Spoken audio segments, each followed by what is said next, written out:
Hello everyone, thank you so much for tuning in. I'm Lillian, so Sherene Vishmeyer. We got Harpo in the house, acting all crazy over here. I think he's starting to settle down. Sherene says that it very much matches the astrology right now, so we will definitely get into that. We are gathered here today specifically to talk about the upcoming solar eclipse. So if you remember, the last video we dropped a couple weeks ago was on the lunar eclipse.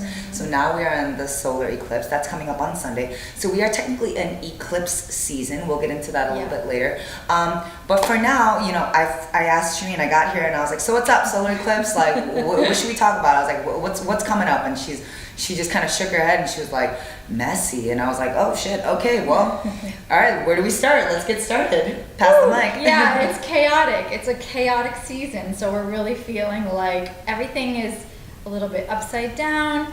We've got so much happening. This is one of the most loaded weeks of February.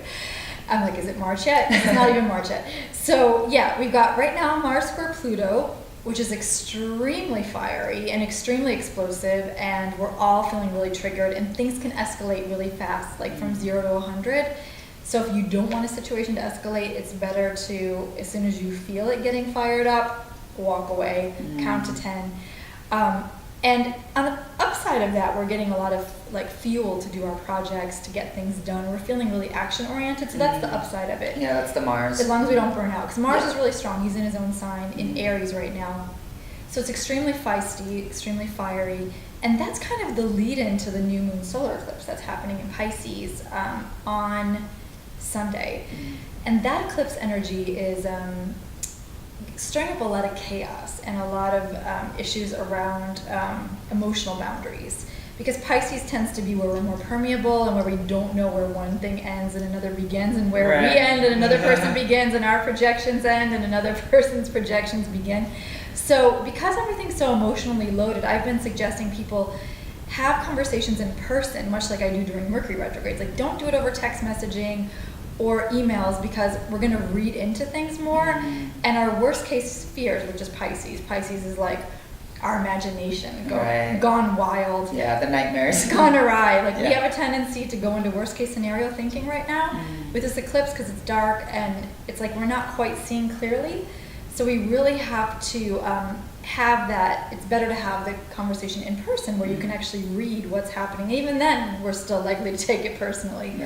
So just knowing that everything is like at a trigger point, we're feeling really like pushed. Our buttons are being pushed. We need more patience. We need more grounding right now.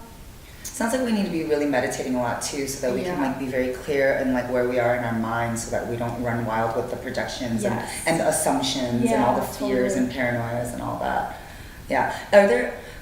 Are there any like positive opportunities with this eclipse, Sherene? Because I know, you know, when I think of eclipses, I definitely think of eclipses, and I think you said this in the last video, that it is a time where we can really speed up change. So eclipse season, when I think of eclipse season, it's these opportunities, like it's like with Mercury retrograde, it's like a time to go backwards and like redo things. Whereas eclipse season, I imagine that it's like a time where things can get sped up and like change can happen quickly. Change happens quickly, and we've got to be ready for it. And it's a great time to grow. I mean, even though this is the seed level new moon lunar eclipse, or solar eclipse rather, we'll see all of the results over the next 6 months. But we have to be open to change. Got it. For sure. And I think the opportunity of this one is the creativity of it. Like, I definitely recommend doing vision boards, using your imagination for the positive to manifest, because that's where all the energy is right now. It's in the imagination. It's in the Pisces realm of dreams, images, music, poetry, dance. All of that is really good right now. Okay, great. All that's really inspiring. So I feel like the advice for this week and weekend, as we kind of wrap up and go into the solar eclipse,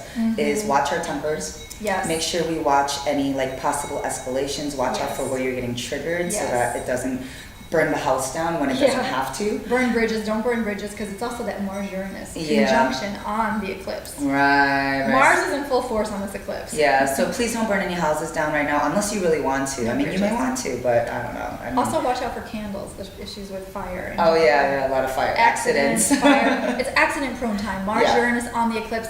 Lay low. Watch out for accidents, because we're all way more accident-prone, because we're leaping before we're looking. Which is obviously problematic, and we're more likely to take risks, which, okay, that's good if you're usually more fear-based, but try to, have some backups and maybe get a second opinion right now, because the impulsive side of our natures could definitely get us into some trouble. All right, so we've got that on the fire, and then I also heard that we also want to be careful with boundaries and projections, and just making sure to sit there.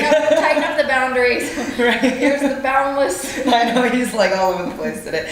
So tighten up the boundaries and really watch where you might be giving too much or letting too much in or giving away. Yeah, we could give too much and then get pissed off, and then you're like, oh wait, I let this person walk all over me, and then you overdo it and you get into a big fight. Right, and like all kinds of projections and stuff. But also like a very great time for all the creative, dreamy things like seeing the vision, creating vision boards, working on your vision board, like creating art, music, dance, all that stuff. So reading, writing, all that. So okay, great. All right, well, it sounds like we have to be careful. Yeah. But it's a really great time to also dream and create. Yeah. So, let's get to work, y'all. We'll see you soon.